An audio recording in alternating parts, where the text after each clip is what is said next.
Alors, shalom, shalom, bien-aimé du Seigneur, mon frère, ma soeur, que Dieu te bénisse. Bienvenue à notre temps d'exhortation. Je suis le frère Chris Roland Ouattara et que Dieu vous bénisse. Alors, nous allons prier le Seigneur, nous allons nous confier à sa grâce, au nom du Père, du Fils et du Saint-Esprit.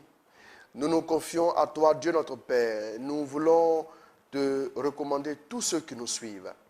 Que ta grâce se dispose pour nous en ce jour. Que ta bénédiction soit également dans nos vies. Guide-nous à travers cette méditation et montre-nous le chemin à suivre afin que ta grâce dans chacune de nos vies devienne de plus en plus tangible, toi qui es vivant, pour les siècles et des siècles. Amen. Au nom du Père, du Fils et du Saint-Esprit. Amen. Alors, je parle aujourd'hui de comprendre la fonction et le rôle des anges. Nous voulons donc dire merci à Dieu. Nous savons que le monde dans lequel nous vivons est gouverné par le monde invisible. Nous parlons tantôt de surnaturel, nous parlons pour certaines personnes même de supranaturel. Et ce sont les réalités auxquelles nous sommes confrontés. Pour agir dans le monde naturel, pour avoir des victoires, il nous faut souvent procéder par le surnaturel. Toute activité humaine a deux entités. Il y a la dimension visible et la dimension invisible. La dimension visible, c'est la dimension selon laquelle nous nous mettons en mouvement, nous rencontrons des personnes, nous montons des projets, nous échangeons avec nos frères et sœurs. Et la dimension invisible, c'est la dimension que nous ne voyons pas, mais qui est quand même réelle. Le monde dans lequel nous vivons est gouverné par des lois. La loi du surnaturel. C'est parce que le surnaturel est que le monde dans lequel nous sommes existe. Jésus a dit un jour à Nicodème que si tu n'es né d'eau et d'esprit, tu ne peux pas voir le royaume des cieux. La logique veut que nous puissions voir le royaume des cieux qui est visible, bien qu'étant invisible. Donc l'Église parle de déjà là et le pas encore. Bien aimé, cette dimension est importante, d'autant plus que les anges sont partie prenante de notre activité humaine. Nous nous souvenons dans l'Ancien Testament, un grand prophète comme Élisée, lorsqu'il était dans la montagne, et le roi de la Syrie, je crois, a envoyé une équipe pour l'arrêter, parce qu'il avait donné une prophétie qui mélangeait un peu l'organisation de l'armée de l'ennemi. Donc, alors que l'armée est venue pour l'arrêter, il a prié, il a demandé à Dieu d'ouvrir les yeux de son serviteur Géasi. Et il a vu que la montagne était pleine des anges avec des chars et des chevaux. Pour dire qu'autour de chaque être humain, il y a un déploiement d'anges. Voilà, je vais dire ça comme ça. Il y a donc des anges qui sont en constante activité. Bien aimés, si nous ne prenons pas conscience de cette réalité, nous ne serons pas assez efficaces pour agir dans le monde surnaturel. À un moment donné des combats de notre vie, à un moment donné des épreuves que nous vivons, nous avons besoin du soutien des anges. Nous avons besoin de la collaboration des anges pour remporter la victoire. Il faut que tu saches, bien-aimé, que les anges sont des êtres spirituels au service de Dieu et obéissant à ses ordres pour le bien de ses serviteurs. Ils sont donc puissants en force. Ils sont puissants en force et sont aussi les collaborateurs des missionnaires. Donc, les anges sont des êtres célestes, ils sont des êtres spirituels, ils sont des êtres qui peuplent le royaume des cieux pour agir selon les ordres du Seigneur. Ils sont aussi des adorateurs, ils sont aussi ceux qui vont en mission pour obéir aux ordres du Seigneur. Ils occupent une place très importante dans le plan de Dieu et à nos côtés. Bien-aimé, il faut que tu saches que lorsque Dieu veut aider une personne, Dieu veut bénir quelqu'un, Dieu veut que cette personne puisse entrer dans sa destinée, Dieu lui envoie non seulement des hommes, mais aussi des anges. En plus d'avoir des hommes, si nous n'avons pas des anges avec nous, le ministère, l'œuvre de Dieu, tout ce que nous voulons entreprendre ne pourra pas aboutir parce que le diable n'a même pas le temps de pactiser avec quelqu'un, d'aimer quelqu'un pour dire qu'il aidera cette personne à atteindre un objectif. Ils sont donc à nos côtés, ils sont nos compagnons de destinée et de mission. Les anges sont donc nos associés. Et ces associés, ces collaborateurs-là, ils ne sont pas vraiment connus. Ils ne sont pas connus. Voilà pourquoi beaucoup de chrétiens vivent une vie si fragile, une vie si faible, une vie si défaitiste. Tout simplement parce qu'ils n'ont pas encore compris qu'ils ont des collaborateurs qui peuvent eux aussi travailler avec eux, qui peuvent leur venir en aide, qui peuvent les délivrer de certaines situations, qui peuvent les prendre en main et les aider à atteindre leur plein potentiel et pourquoi pas entrer même dans l'accomplissement de leur destinée. Nous allons donc voir, à travers cette exhortation, nous allons voir 12 points pour comprendre la fonction et le rôle des anges. Ces 12 points, nous allons les développer en 2 ou 3 parties pour nous permettre de bien expliquer les différents points, pour nous permettre aussi de pouvoir nous arrêter, pour ne pas donner trop de points. Et puis après, c'est tellement chargé qu'on n'a pas le temps de méditer. Surtout dans l'intérêt de notre vie spirituelle, dans l'intérêt de la méditation, nous allons partir en 2 parties ou même en 3 parties. Bien aimé, le premier point à retenir sur le rôle et la fonction des anges, c'est que les anges sont des adorateurs de Dieu. Le premier point, c'est qu'ils sont des adorateurs de Dieu. Nous allons lire un passage qui va nous aider, tout de suite à découvrir la première fonction des anges, à savoir qu'ils sont les adorateurs. Ce passage est tiré d'Isaïe chapitre 6 à partir du verset 1er. L'année de mort du roi Osias, je vis le Seigneur assis sur un trône très élevé. Sa traîne remplissait le temple. Des séraphins et donc des anges se tenaient au-dessus de lui. Ils avaient chacun 6 ailes, 2 pour se couvrir le visage, 2 pour se couvrir les pieds et 2 pour voler. Ils se criaient l'un à l'autre, Saint, Saint, Saint, le Seigneur de l'univers. Sa gloire remplit toute la terre. Les pivots des portes se mirent à trembler à la voix de celui qui criait et le temple se remplissait de fumée. Bien-aimés, la première fonction des anges, la vision du prophète Isaïe, qui sera un grand prophète, le prophète de la consolation d'Israël, la première vision qu'il a, la première vision importante qui va changer le cours de son ministère. Parce que d'Isaïe 1 à Isaïe 5, c'était un prédicateur de malheur. Il disait malheur à vous qui construisez des maisons, malheur à vous qui êtes au champ, malheur à vous qui faites du business.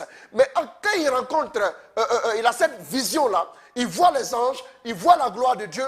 En Isaïe 7, son langage a changé. Oh, la jeune fille sera enceinte, Dieu vous donnera un signe. Il est maintenant le prophète de la consolation. La première vision qu'il a donc, c'est la vision de Dieu et aussi la vision des anges. Bien aimés, si vous ne vous ouvrez pas à la collaboration des adorateurs de Dieu, que sont les anges, vous ne pouvez pas évoluer dans votre élan d'adoration. Pour ceux qui n'arrivent pas à entrer dans une intimité profonde avec Dieu, c'est aussi qu'il faut inviter les séraphins à nous aider à devenir des adorateurs comme ils le sont eux-mêmes. Chaque jour, les adorateurs, ils ont 2 ailes pour se couvrir le visage, 2 ailes pour se couvrir les pieds et 2 ailes pour aller en mission. C'est-à-dire, les 2 tiers servent à l'adoration. Les 2 tiers des ailes de leur potentiel servent à l'adoration. Donc, les anges sont des adorateurs. Ça, c'est la première fonction, le premier rôle des anges. Le deuxième rôle des anges, c'est que les anges sont quoi? Ils sont porteurs de bonnes nouvelles. Le deuxième rôle des anges, ils sont donc porteurs de bonnes nouvelles, bien-aimés du Seigneur.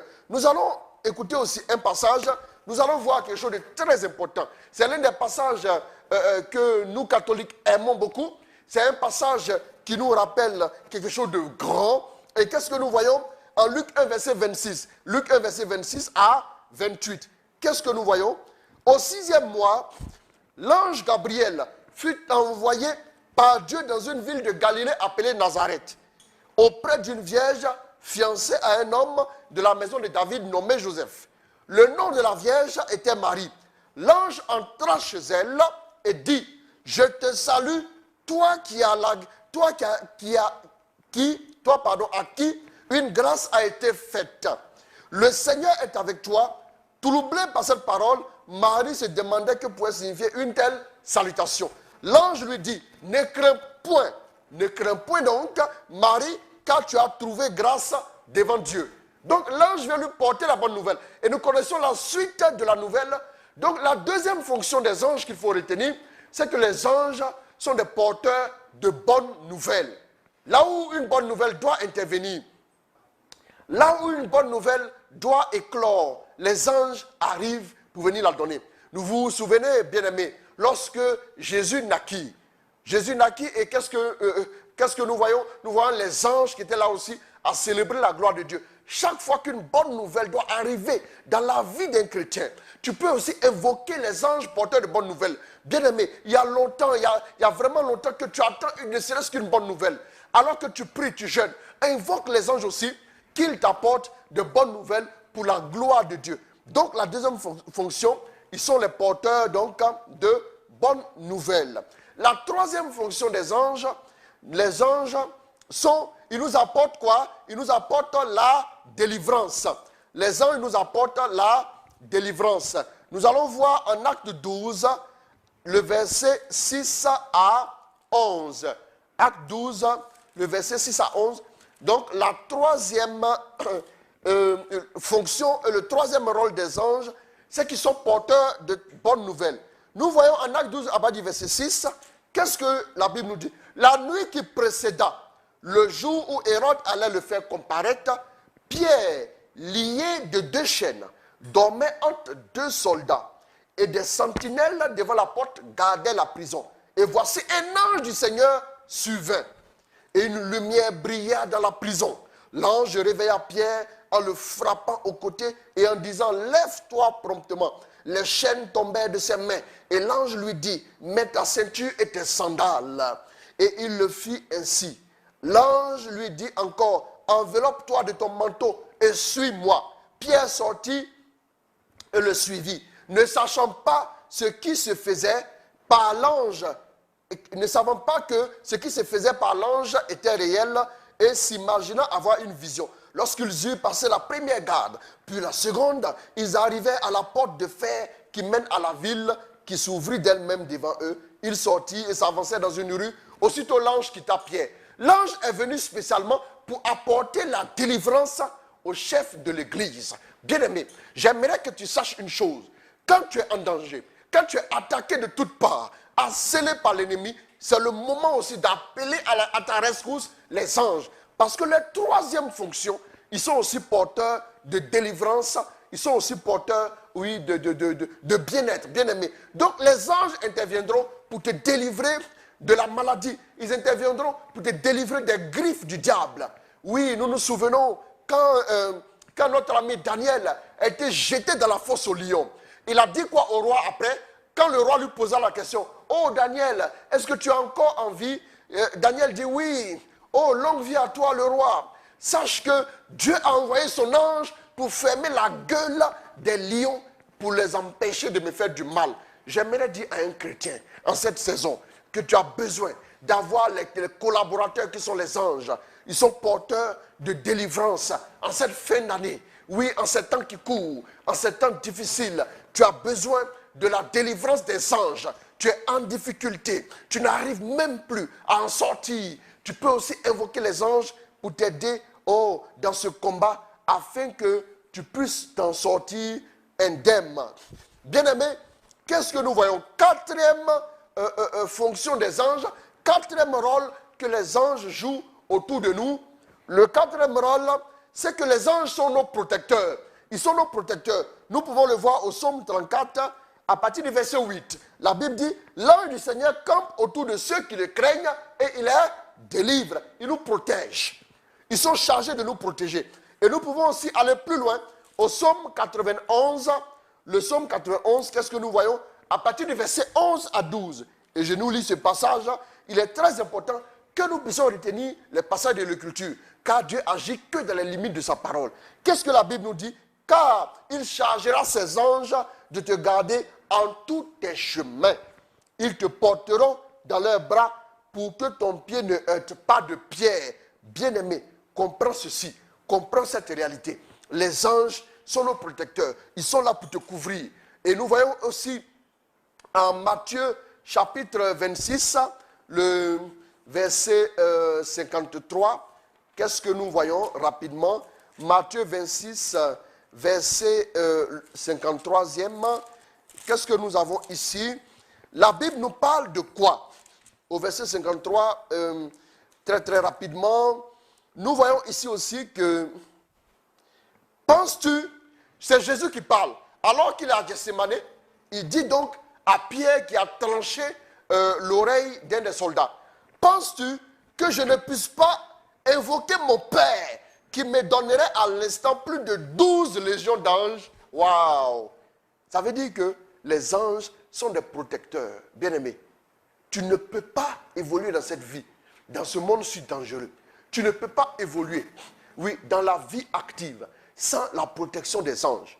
Bien-aimé, avant de sortir de ta maison, invite-les à te couvrir. Avant de prendre la route pour aller en voyage, invite-les à te prendre en main. Tu vois ici qu'au Psaume 91, la Bible dit qu'ils te portent dans les bras pour que ton pied ne vienne à heurter une pierre. Ça veut dire que même quand tu es dans l'avion, les anges ne vont pas se contenter de dire que tu es dans l'avion, mais ils vont aussi te porter pour ne pas que tu aies une quelconque difficulté, parce qu'ils doivent rendre compte à Dieu. Bien-aimé, j'aimerais dire à un chrétien que dans les temps dans lesquels nous sommes, tu as besoin de collaborer avec les anges. Tu as besoin de les appeler à tes côtés. Tu as besoin de les inviter dans tout ce que tu fais pour qu'ils te protègent, pour qu'ils te gardent, pour qu'ils prennent soin de toi, bien-aimé. Il faut que tu prennes conscience de cette dimension aussi qui est à ta disposition pour te permettre de remporter des victoires. La cinquième fonction des anges, le cinquième rôle des anges, les anges sont aussi des combattants envoyés pour nous aider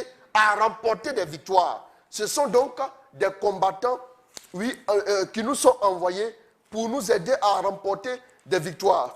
Nous prenons le livre de Josué, Josué chapitre 5, le verset 13, pour illustrer cette cinquième fonction. Qu'est-ce que nous voyons? Nous voyons au chapitre 13 du 5e, au verset 13 du 5e chapitre du livre de Josué, nous voyons que comme Josué était près de Jéricho, Jéricho est symbolisé par le lieu du combat, le lieu de l'adversité, le lieu où les difficultés deviennent de plus en plus tangibles et réelles. Donc c'est le lieu où nous avons besoin réellement de soutien. C'est le lieu où nous avons besoin de remporter la victoire, bien aimés. Et donc, qu'est-ce que nous voyons? Comme Josué était près de Jéricho, il leva les yeux et regarda.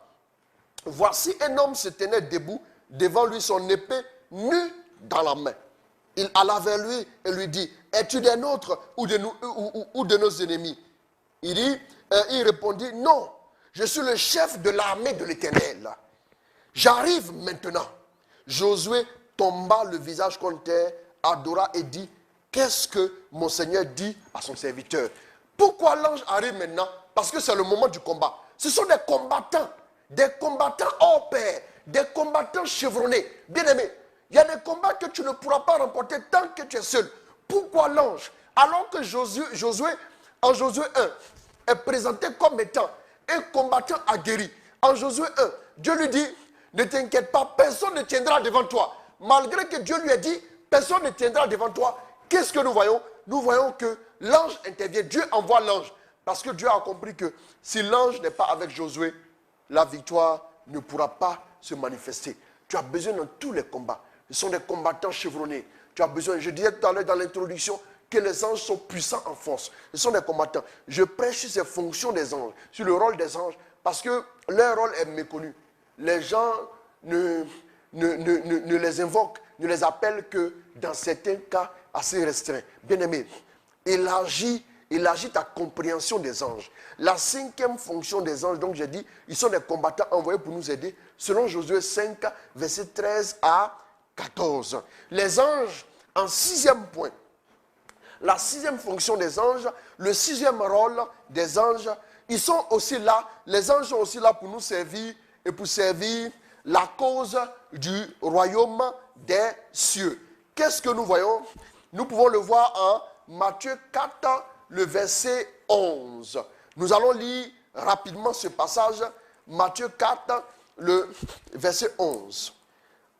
Nous voyons ici que la Bible nous parle de... Alors le diable le laissa. C'est-à-dire, après les tentations de Jésus au désert, lorsqu'il a été tenté sur toutes ses formes, la Bible dit que le diable l'a tenté, il a envoyé sur la montagne pour lui montrer le monde entier. Il lui a demandé, transforme cette pierre en paix. Et il lui a même dit, jette-toi, le Seigneur te gardera et tout. Et il a même cité un passage, la petite histoire. Le diable même a cité un passage pour dire, jette-toi par-dessus la falaise. Et parce qu'il a dit, il donnera ordre à ses anges. Donc lui-même, il fait allusion à la protection des anges. Et vous dites que lui-même, il sait que les anges sont là en permanence. Qu'est-ce que nous voyons? Alors, lorsque le diable s'éloigne de lui, alors le diable le laissa. Et voici, des anges vinrent auprès de Jésus et le servirent. Bien-aimé, quand nous sommes dans la volonté de Dieu, Dieu envoie des anges pour nous servir. Pourquoi pour nous servir? Parce que nous sommes faits à l'image et à la ressemblance de Dieu. Vous et moi, bien-aimé mon frère, bien-aimé ma soeur, toi et moi sommes créés à l'image et à la ressemblance de Dieu. Les anges, en tant que chrétiens, sont là aussi pour te servir. Et parce que Dieu a investi en toi pour hériter le royaume, les anges sont aussi à tes côtés pour te servir. Pour que tu sois dans le besoin, tu puisses les appeler pour les envoyer en mission, bien-aimé. J'aimerais que tu comprennes cette réalité. Donc, je disais, c'est, je crois, la sixième fonction des anges. La sixième fonction des anges, ils sont donc là pour nous servir et pour servir la cause du royaume des cieux. Bien-aimé, mais il faut que tu comprennes une chose. Il faut que tu saches que si tu es ignorant de cette réalité, tu ne pourras pas jouir de ces bénédictions. Pourquoi est-ce qu'il y a certains chrétiens qui vivent une vie chrétienne victorieuse?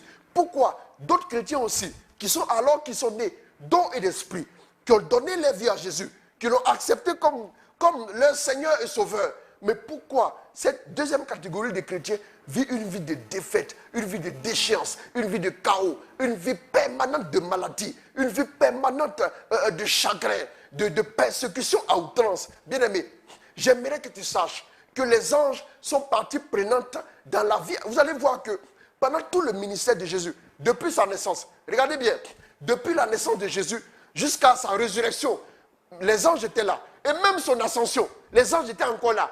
Vous vous souvenez, quand Jésus est né, il y a des anges qui viennent tourner dans la zone. Quand Jésus est à Gethsémani, il y a un ange. Quand Jésus est au désert, il y a encore un ange qui vient. Quand Jésus doit faire son premier miracle, bien aimé, on aura l'occasion de lire, soit dans la deuxième partie de l'enseignement. Quand Jésus doit faire son premier miracle, la Bible nous dit, lui-même il a dit, désormais vous allez voir les anges monter et descendre au-dessus du Fils de l'homme. Au moment où Jésus est en agonie, il est en difficulté, les anges sont encore là. Au moment où il est ressuscité, les anges sont là. Un ange vient rouler la pierre et l'ange encore vient parler aux femmes. Au moment où il est enlevé au ciel, son ascension, un ange encore vient pour parler encore de lui. Ça veut dire qu'il n'y a pas de vie qui puisse expérimenter le succès. Il n'y a pas de vie qui puisse expérimenter la faveur. Il n'y a pas de vie qui puisse expérimenter la victoire sur la mort, tel qu'il n'y a pas des anges qui sont actifs et qui interviennent. Bien-aimé, comprends donc que tu ne peux pas te passer d'eux. Nous allons voir maintenant la septième fonction des anges. La septième fonction des anges, le septième rôle des anges. Après le septième point, nous allons nous arrêter. Oui, nous allons nous arrêter pour que nous puissions méditer avec ces 7 premiers points, pour que nous puissions aussi retenir quelque chose de vraiment important. Donc, la septième fonction des anges, c'est que les anges nous conduisent sur le chemin de notre destinée. Ce sont des conducteurs, ce sont nos conducteurs sur le chemin de notre destinée. Allons-y rapidement dans les Écritures, en Exode, chapitre 23, verset 20. Et qu'est-ce que nous voyons? La Bible dit, c'est Dieu qui parle, « Voici, j'envoie un ange devant toi pour te protéger en chemin et pour te faire arriver au lieu que j'ai préparé. » Bien-aimé, fais attention. Il dit quoi? Pour te protéger en chemin et pour te faire arriver au lieu que j'ai préparé. Arriver au lieu que Dieu a préparé, c'est quoi? C'est le lieu de la destinée. C'est le lieu, la terre promise, bien-aimé. Quand Dieu a promis au peuple, il a dit, je vais te mener jusqu'en terre promise. Dieu ne pouvait pas réaliser ce projet.